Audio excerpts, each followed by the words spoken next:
Welcome to the Nerd Party. Hi, this is Nick Anastasiou, story editor on Star Wars The Clone Wars and Star Wars Bad Batch.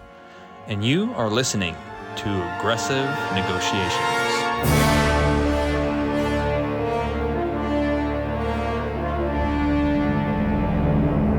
We can do this the easy way, we can do this the hard way, but either way, we're glad that you're listening to Aggressive Negotiations, the Star Wars podcast, here on the Nerd Party Network that explores every aspect of the Star Wars galaxy that we can think of, that you can think of, that anybody can think of. In fact, somebody else is thinking of something right now having to do with Star Wars, but we're going to think of it first and talk about it. But for this episode, I'm John Mills. I'm joined, as always, by my dear friend, my trusted compatriot, Jedi Master Matthew Rushing. Matt, are you ready to record tonight, or do I have to put the funky headphones on you and have you listen to alien screams again until you say you are? John, the worst thing you could do right now is bore me. Well, we know that's never going to happen, Matt. So everybody is safe and sound listening to this week's episode. Oh, are we? Wow, how presumptuous of you. We are. Everybody is. And everybody, of course, don't make us strap those special headphones on you and get you to go over and give us a star rating and review over on Apple Podcasts or anywhere else that you listen to the show. We appreciate it. We give this to you as an act of love. Give that back to us as an act of love as well. And of course, reach us on the social media at the Jedi Masters on X. Look for the Nerd Party on Facebook. Look for the Nerd Party on other networks. I'm old. I'm an old man. I can't keep up with everything anymore. There's too many networks, John. There's just too many networks. There sure are, and we try to contact them by climbing in a small, narrow tube and tapping out Morse code in hopes that the Empire doesn't hear us sending out on those networks. But Matt, here we are, 9th episode, birthplace of a bunch of GIFs and memes that have gone around the world. Nobody's listening. 9th episode of Andor in the first season, where we are seeing some things really starting to take shape. Really in a sincerely interesting manner. And so we come into this episode, and the thing is, I know that we talk about the particulars, we talk about the pacing, we talk about the cuts and everything like that. But from the very first viewing, the very unsettling way in which it starts, wherein we have the interrogation scene being set up with Deidre and Bix. Yeah. And we have everything coming together. We see the token mad doctor. He's always a skinny guy in a trench coat for some reason, and he's always gleeful. He's always happy to be torturing people. They're always creepy. But the thing is, like, I guess you have to have been a person that found your life's calling to do these things. Like, you'd hate to think that it's just, Johnny Punch the Clock is working this thing where he's like, yeah, I got to torture you. What are you going to do? I feel like you need somebody wired a certain way to do these sorts of things. I know I'm making light of it, but it just sort of like is just to compartmentalize the horrible aspect of it, that there are people like that in the world. But my question to you out of the gate here, is this too intense a way to open up a Star Wars show? And let me add context on that question. Something that people fall back on, whether they're criticizing Star Wars or they're loving Star Wars, continually is to say, oh, well, it's a thing about space wizards for kids. Right. And that's a way to deflect arguments, and that's a way to start arguments, and that's a way to be dismissive. But if we're talking about a franchise where everybody says, oh, it's about space wizards for kids, is this too intense? Does this opening cross any lines from your perspective? It's very interesting to me that one of the things that Tony Gilroy has said in an interview about season 2 is this idea that he wanted to take this more seriously than anybody who had ever taken Star Wars seriously before. I think that the interesting aspect of that is that,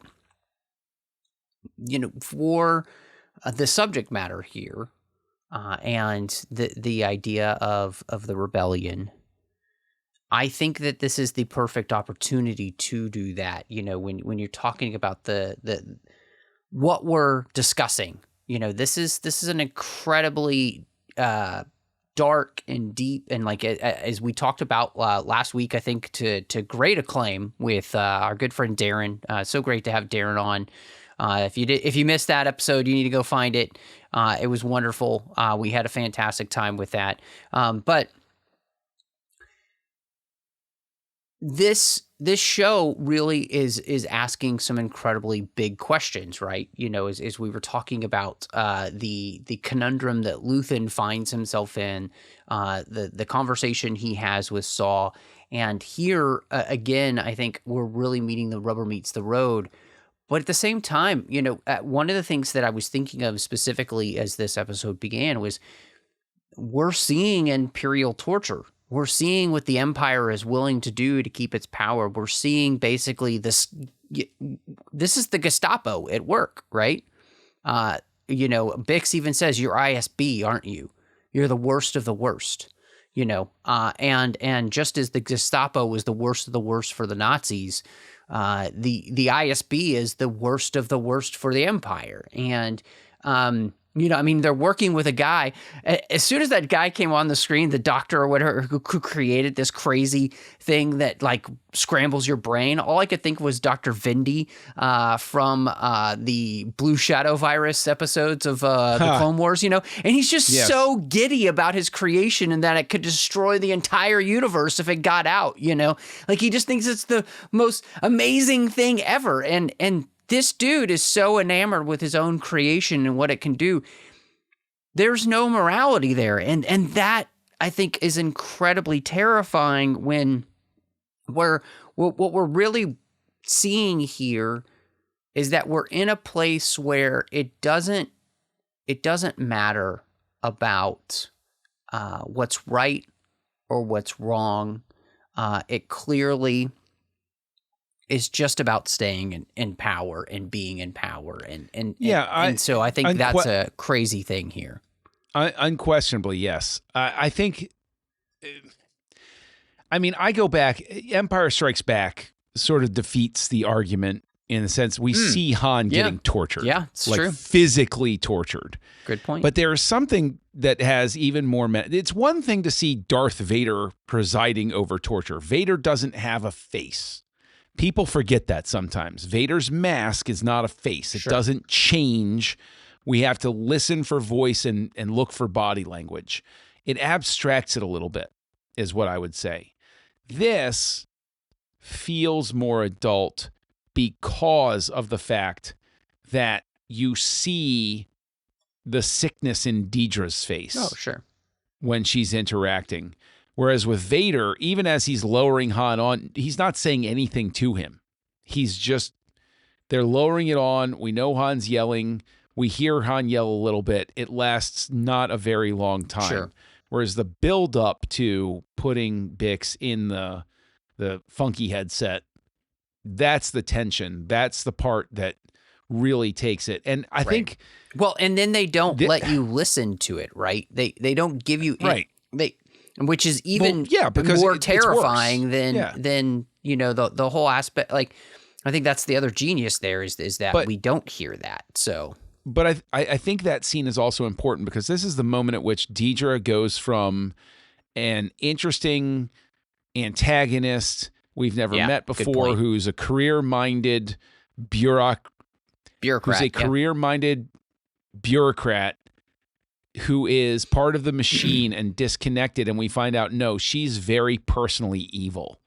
I think this scene in specific allows Deidre to have that turn into actual villainy.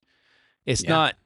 Yeah. And what's disconcerting about it is that you then wonder if, like, it makes her play as worse even than her boss, who just seems like a really great paper pusher and people manager. Yeah, you could sit there and kind of wonder, well, what did he do to get up to the top of the ranks? But that doesn't matter. Deidre is now more personally horrific than he is, even though he runs the entire bureau. Or he at least reports to your law. He's the boss that we encounter. Now, it starts off so strong with that.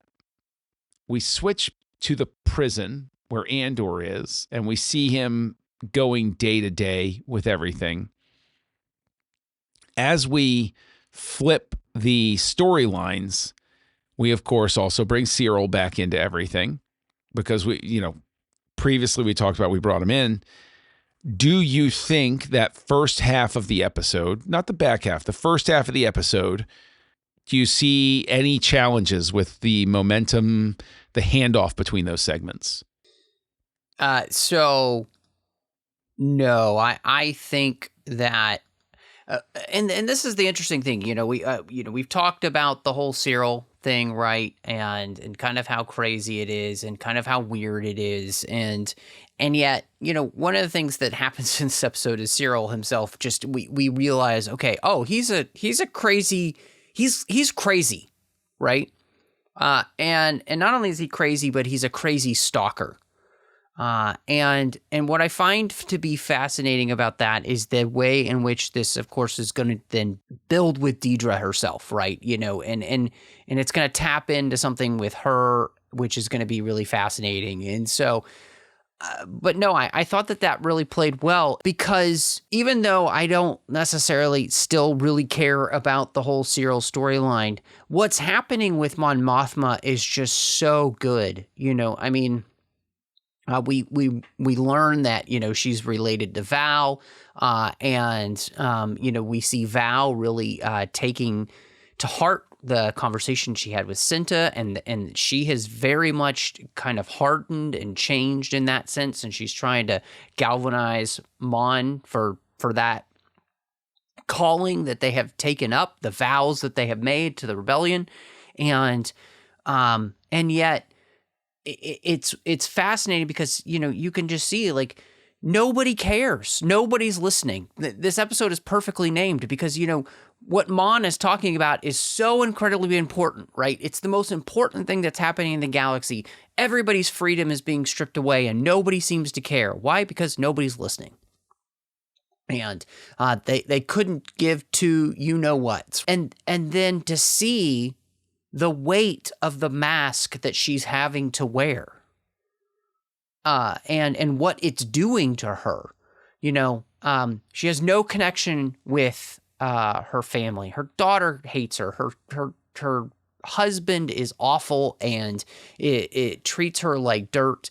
And now she's learning that the only way to possibly, get out of the situation she's in is to apparently go to some shady Chandrillan money laundering dude.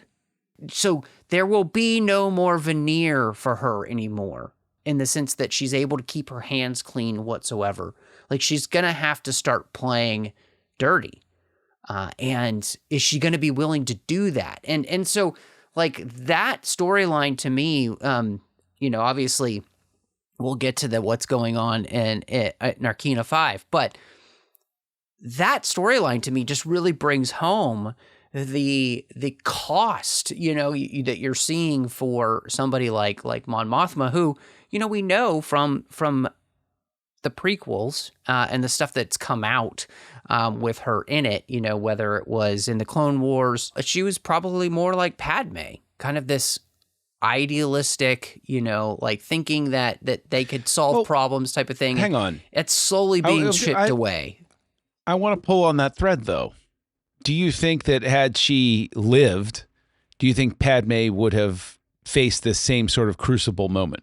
Yes. Perfect world situation. Padme Yes. goes into hiding, goes off. She continue. Do you think she goes down this road? Because the thing is, this is where, okay, and I know you always knock me for like, prestige television and stuff like that. Fine. Okay, so let me concede this whole prestige television, long storytelling arc sort of thing. What feels disconnected at this point, if I'm looking at it from like a macro perspective, is very obviously, you're right. The point of what Mon Mothma is going through is that she has to come down and get in the mud with everybody else. She can no longer pretend that she can stay clean and do this, quote unquote, the high ground way. She can't be on the high ground anymore. I wish that we're better connected in this context right now with Saw and Luthen. It's a little too disconnected. Yes, I know. Her cousin is there. We know her cousin is tied. We know this. From a macro perspective, it's just a little too distant from seeing Saw. It's a little too distant from some Luthen stuff to remind us that it's like she's part of that cadre of leaders that's discussing things right now. Sure. Is there a quote unquote solution to that? I don't know. I'm not saying there is or isn't. I'm saying from a macro perspective, I would like to see that happening in a little bit more compressed. Okay. For those moments. No, I kind of get that. I think that one of the things that on the other side of that, why I think it works is because that's the difficulty with this. When Mon tries to talk about Luthen to Val, she shuts it down, right? Because there has to be that distance between them kept, because who knows who could hear.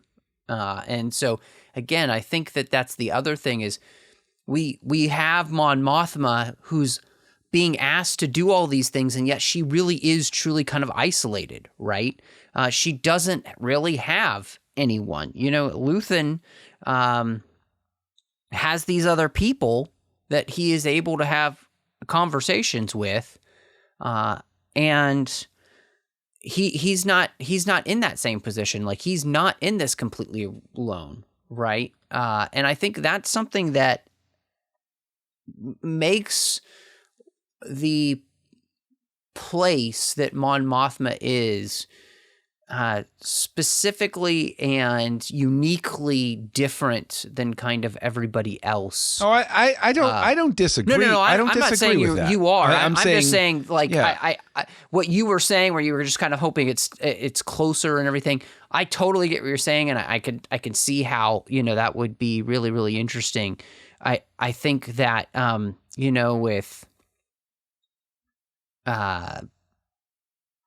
with the way that it's done, I think it's meant to make us feel that isolation for her.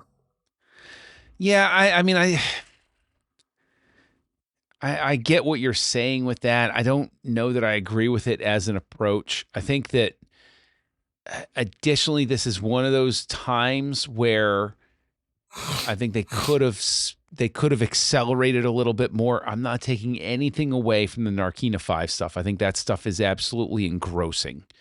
It's absolutely engrossing to see things coming together, to see the rumors spreading, to see Kino Loy sort of struggling with his own loss of hope about everything, seeing him realizing in real time, oh my gosh, I've been lied to completely. Everything I pinned my hopes to is an absolute lie. Yeah, his world is shattered in this episode. And the thing is, again, I don't pay attention to this stuff, but like, did Andy Serkis at least get nominated for any acting awards for his appearance in the series? I don't know, but he should have because he's so great in this series.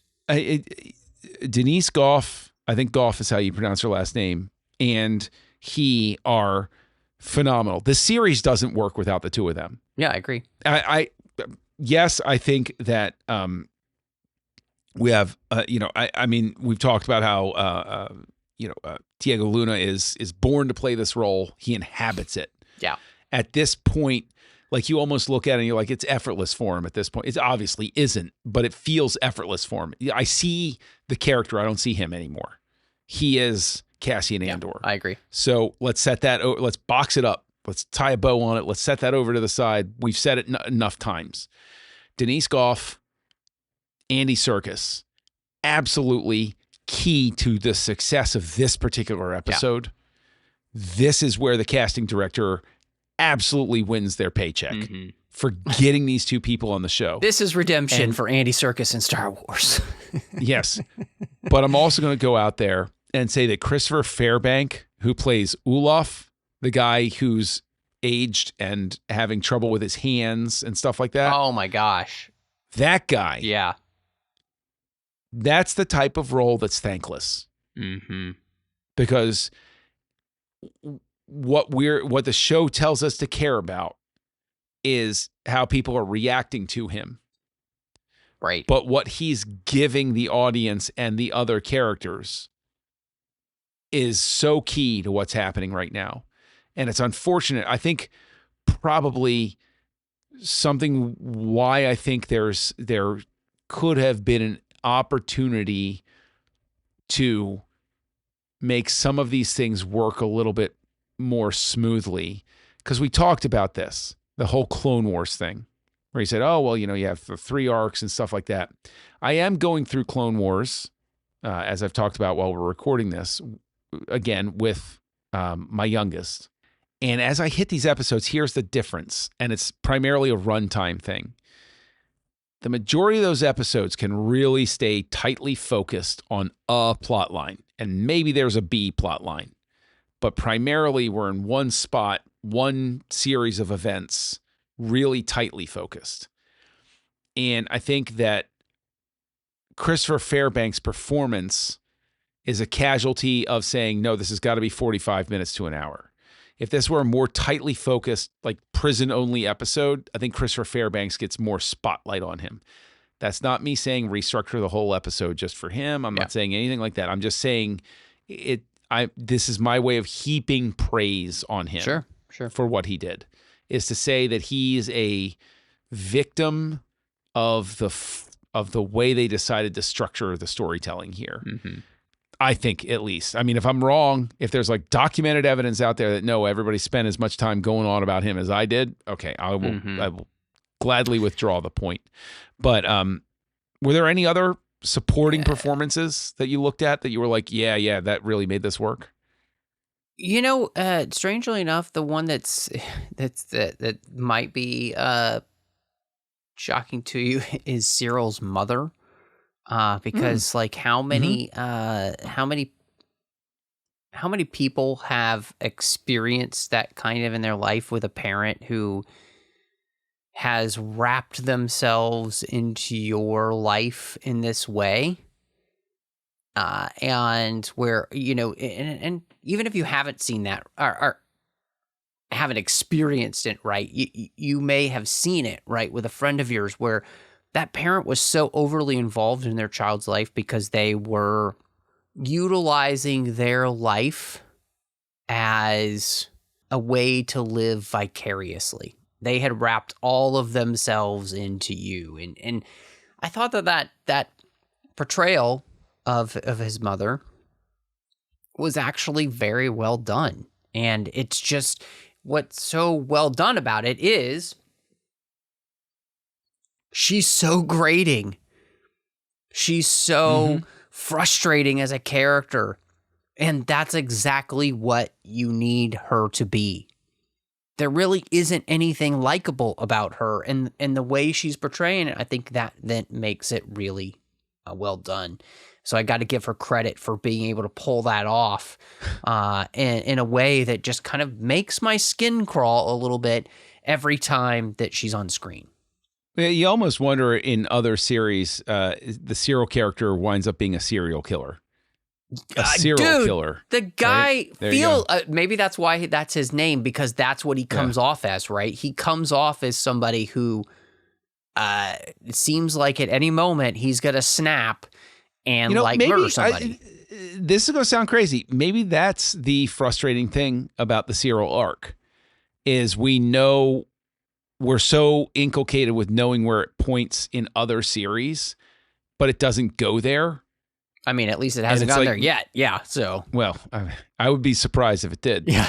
But do you think there's something to that? That like sometimes we wind up so used to seeing certain characters go off in a certain way in so much other material that when it doesn't go that way in a piece of material, we react to it in a certain way where we're like, no, that's not right. That's not how you're supposed to do it. Like it's like seeing somebody make a sandwich in a different way, or the kid in the Neverending Story eat the core of the apple, which horrified me as a child. Like that's the one thing I walk away with from the Neverending Story is the kid eats the entire apple, including the core. And I'm like, I remember saying to my dad, I was a kid seeing it. I was like, Dad, who does that? And he was like, oh, well, some people do that. I was like, what? People eat the core? And like, is this the same sort of thing where it's like, we're reacting to cereal. We're like, okay, come on, become a serial killer. Do something terrible. And he does terrible things, but they're all like sort of like intellectually terrible and not like killing people and keeping a trophy of their foot in his bedroom somewhere. I think too, especially in this episode with his conversation with Deirdre, we get this sense that he is a fanatic, right? He has been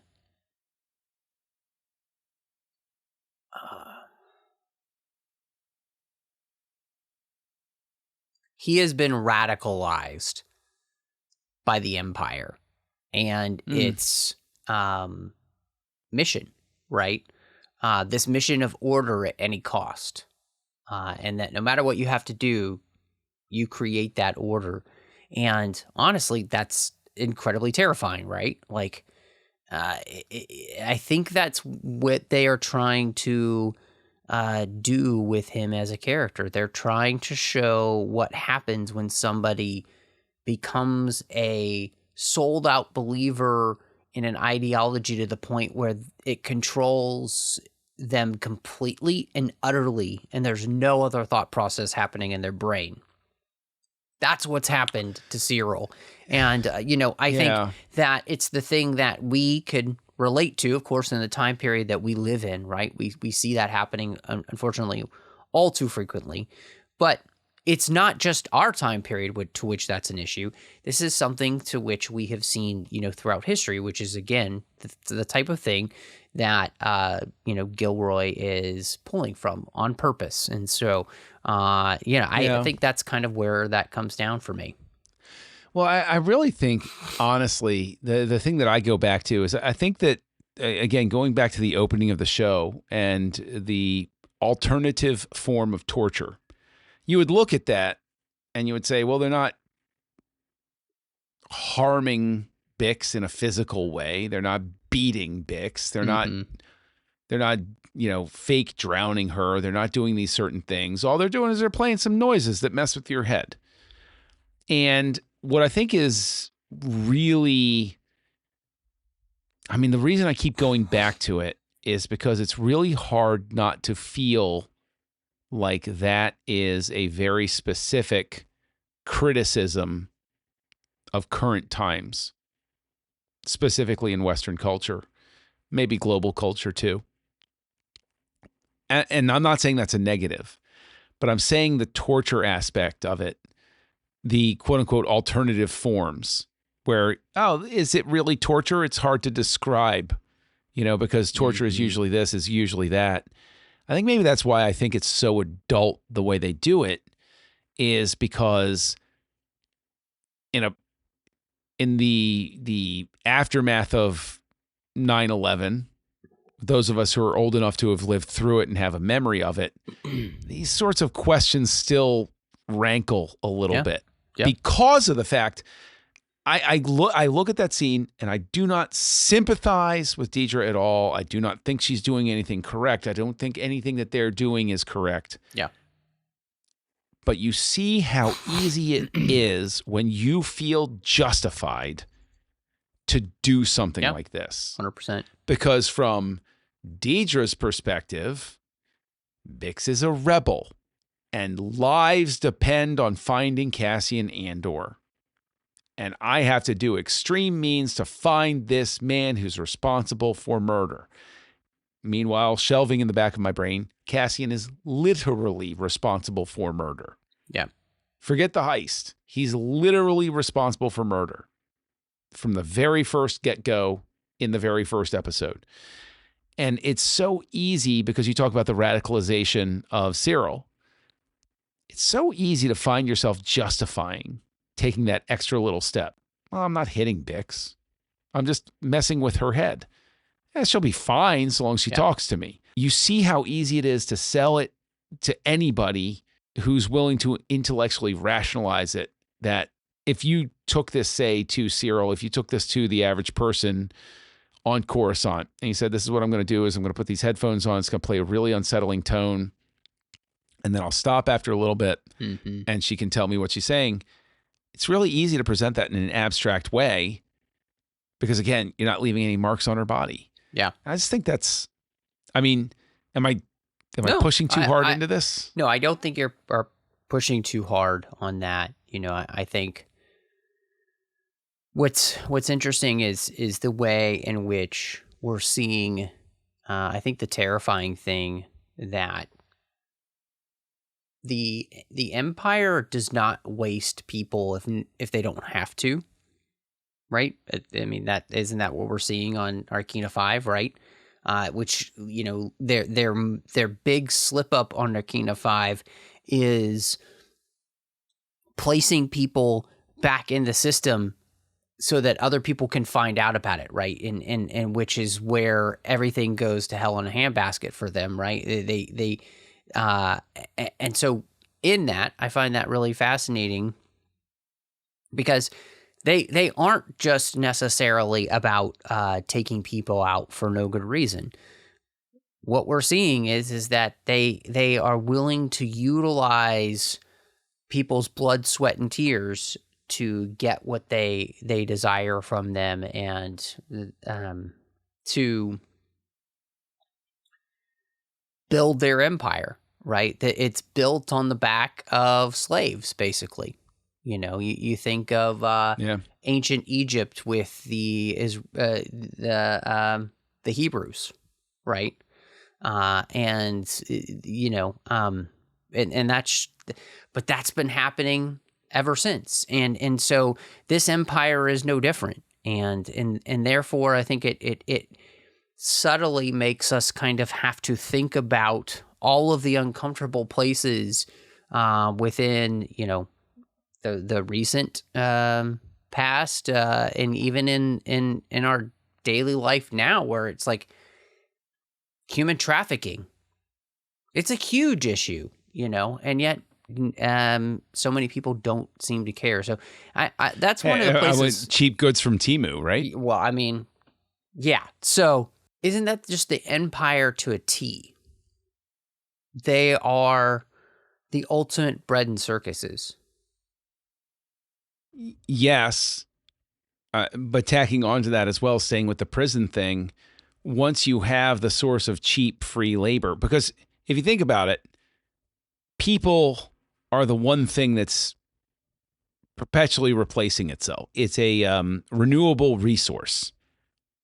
And you just keep finding reasons to keep people in prison. And I think, I know I made the glib comment about Temu and everything like that, but yeah, I mean, people are easier to maintain than droids. We know how to do it because we are people. And it doesn't require any skilled technician to keep a person running. Exactly. Here's your food, here's your sleep, here's your this, you need this minimum. And I know that doctors have told me that. I know how to run you because I know how to run me. And running a machine requires a technician, blah, blah, blah, blah. Anyway, I think that it really is it's just that unsettling. Yep, I agree. I mean, even in these United States, where you and I are, in California, there was a big scandal because they were purposely keeping people in prison to keep cheap labor and such going. So, you talk about like there's stuff in current times and stuff in the past. We're talking about the torture and everything. And it's like, it's so easy in modern times to say, oh, well, that's something somebody did back then. And then you turn around and you're like, oh, wait a minute. Oh, no, somebody today is doing that. And that's a question that seems to be inherent in the show. Yeah. And I guess maybe it's a good one to like sort of like start rounding third on is, do you see an underlying message similar to the original guiding 6 films of Star Wars in this episode, pointing toward hope? Because that's what we're always looking for.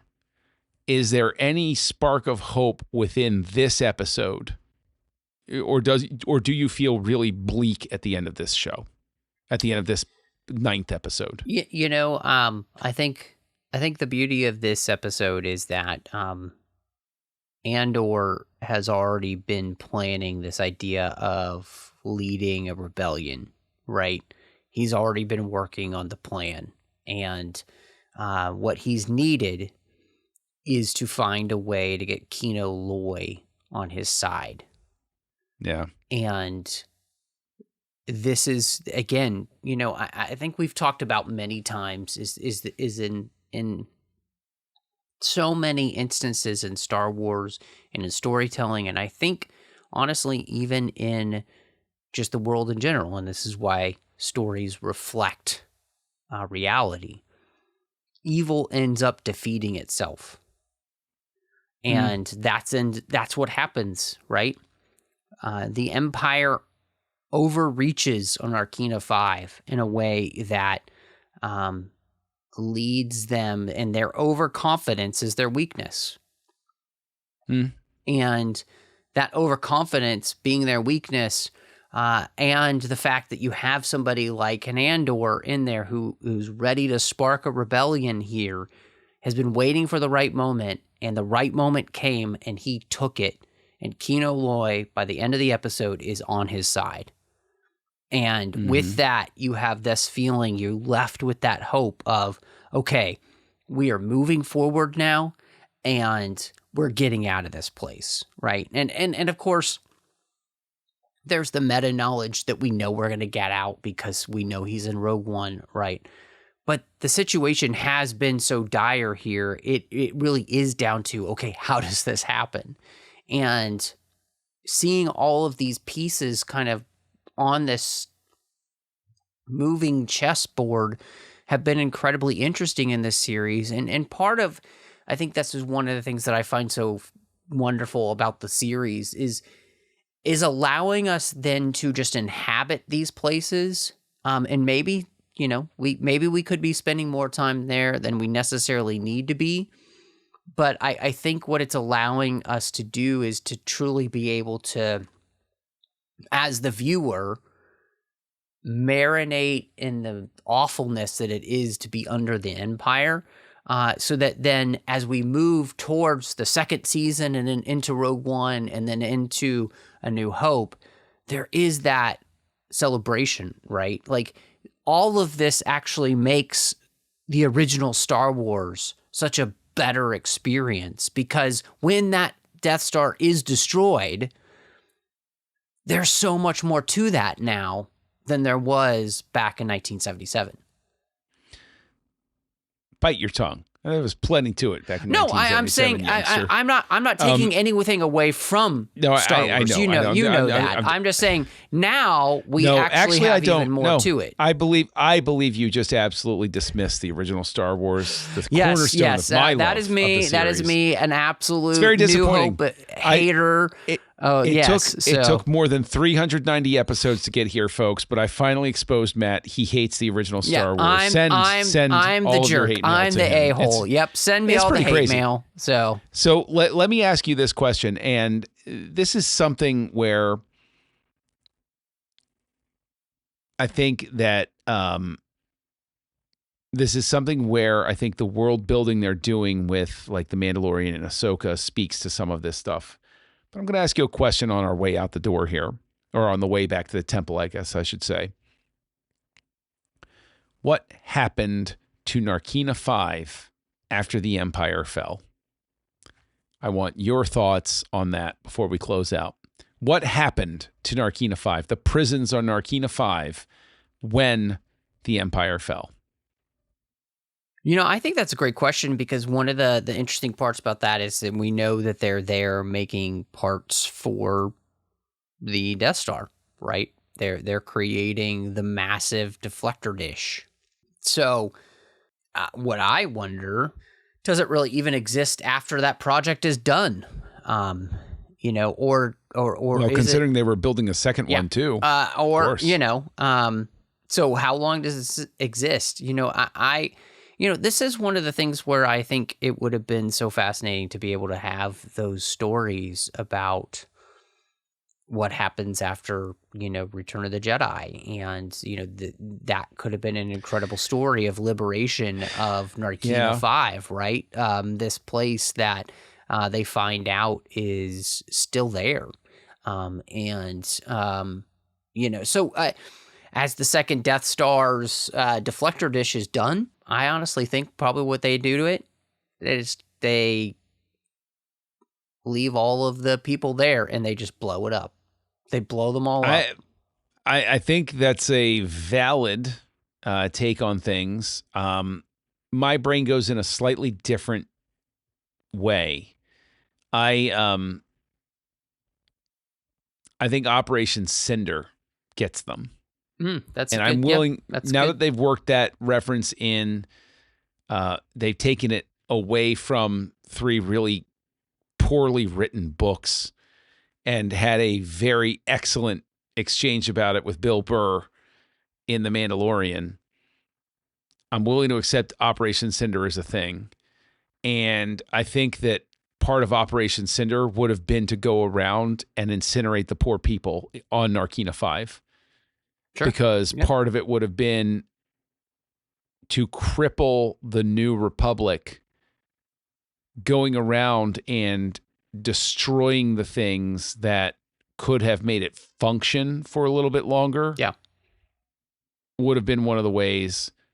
You wouldn't have wanted to think that the New Republic would have kept Narkina 5 going, but honestly, I think it probably would have. It would have taken the bureaucracy too long to work through it.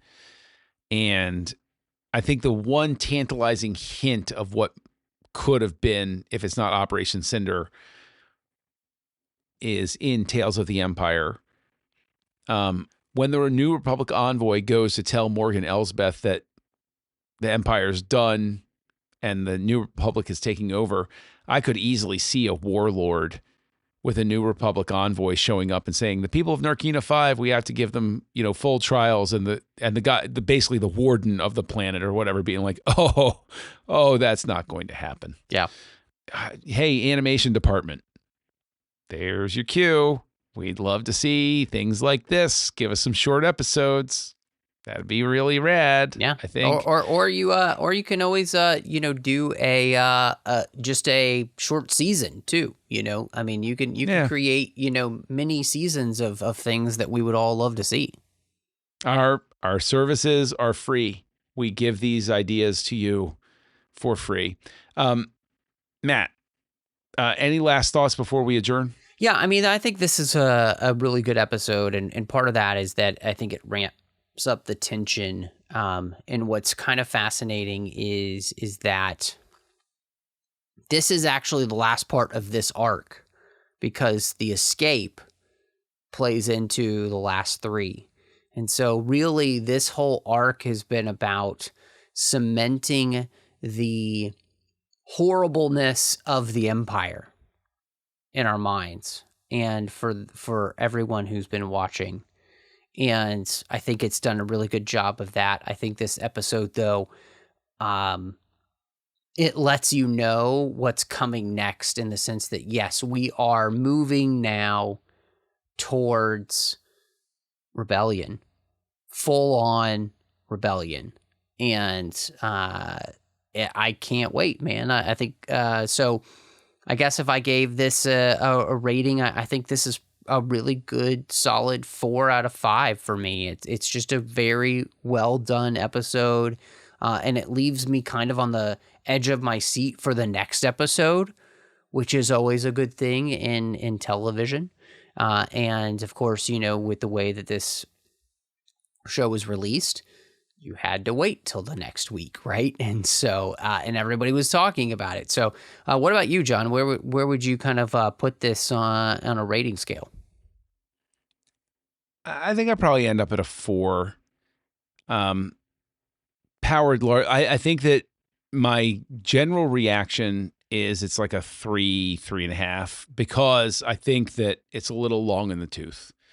I think that there are certain things that could be tightened up. I'm not talking about any cuts to Deidre or anything like that. There's just stuff I think could have been conveyed a little more quickly, but that's just because that's how I'm wired. Whatever. Find fault with it if you want to, but and most listeners do, I think. So, whatever. I mean, listen, I don't have as many years left as I've lived through. So I got to get these stories faster, okay? Like, otherwise I'm going to start watching them at 1.5 speed, okay? Like the kids do. All right, come on now. If they don't want me to do it, why would it be an option on Netflix, Matt? That's what I'm asking.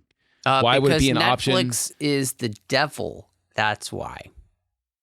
I don't know. I must consume content like fast food. It's the only way to keep up with everything and watch Real Housewives of Beverly Hills. I just as throw I'm going up my along mouth a little bit. I gotta. Hey, you know what? Another story idea pitch: Real Housewives of Coruscant. Hear me out, Disney. You can tap into trends. So I went up with a 4. It's a solid 4, and it is largely powered by.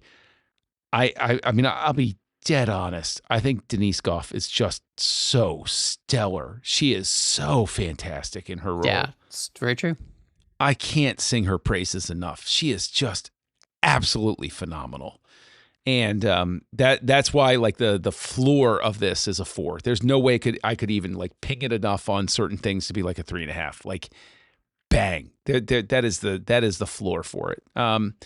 So that being said, if people want to complain to you, Matt, about the fact that I didn't give it a 5 and that I found any flaws at all, we rated it the same, so I don't know who's going to complain. But the thing is, you came at it from a 4 from a positive angle. I came at it from a negative angle. We're balance of the force, folks. If people want to complain about my dark side tendencies, Matt, where can they find you? Oh, man. Well, people should find and complain over at Kessel Junkie all over social media. Bueno. I'm sorry. Matt Rushing 02 is where you'll find me. And you can do that, like I said, all over social media. We'd love to get a chance to catch up with you. Of course, you can find me as well on the network with a show called Owl Post with Dre Kaufman, talking about every single chapter of the Harry Potter series, one chapter at a time. Over on the TFM network, you also find me doing a bunch of different shows with a lot of Star Trek talk, as well as the 602 Club, where John is a frequent guest. We talk about all of the franchises that we love, not just Star Wars, but we do talk a lot of Star Wars over there, so you can also check that out. But John, if people do want to catch up with you, see what's going on, even though you are going to be spending days as you look at all of your mentions once you're back after Lent, where can people find you? Oh, well, just look for me at Kessel Junkie. I'm on a couple of social networks, whatever. Sure. Send a message to Kessel Junkie. If I'm on there after Lent, I'll respond to you. I promise. You can also find me here on the network on a show called House Lights, where we look at the work of different directors. It's challenging because it's 3 of us. I'm the only one with the correct rating and response to every movie. Strange. But it's a good baseline, so that you can compare with whether the other 2 co-hosts, Tristan and Darren, are correct. Sometimes they are, sometimes they aren't. I don't know. I don't control these things. It's science at this point. But Matt, I think that it's time for us to get on program. It's weird that they instituted that at the Jedi Council. Just feels odd. But I think it's time to close these negotiations. Negotiations are closed.